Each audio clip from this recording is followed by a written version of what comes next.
मुद्द्याच्या माध्यमातून आपल्यापुढे मागणी करतो की सार्वजनिक जीवनामध्ये काम करत असताना महाराष्ट्रामध्ये शेतकऱ्यावरती सर्पदंश झाल्यानंतर गेल्या वर्षभरामध्ये 42,026 महाराष्ट्रामध्ये सर्पदंशाचे रुग्ण आढळले आणि त्यातील एका वृत्तपत्राने छापल्याप्रमाणे 81% लोक ही घरगुती आणि शेतकरी होती आणि त्यातला 71% आकडा हा ग्रामीण भागातील सर्पदंश झालेल्या पैकी। परंतु जी महात्मा ज्योतिबा फुले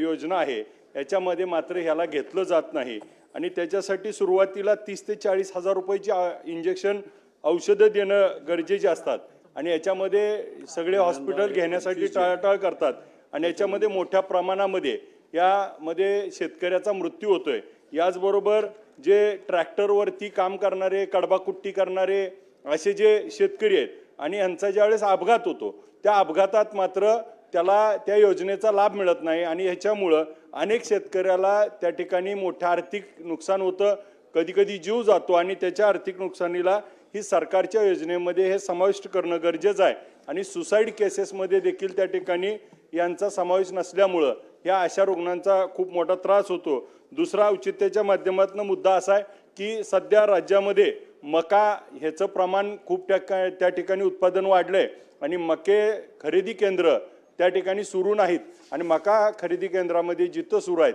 तिथं हेक्टरी 23 क्विंटल मका फक्त त्या ठिकाणी घेतली जाते आणि उत्पन्न मात्र त्या ठिकाणी 40 ते 45 क्विंटल होत आहे आणि मग आज बाजारातले भाव त्या ठिकाणी 1400 ते 1500 रुपयावर आलेत आणि आपला MSP त्या ठिकाणी 2200 ते 2300 रुपये असल्यामुळं ते सर्व केंद्र चालू करून सगळी शेतकऱ्याची जेवढी असेल तेवढी मका खरेदी करणं आवश्यक आहे। ही सरकारला या निमित्तानं विनंती करतो की लवकरात लवकर सुरू करा।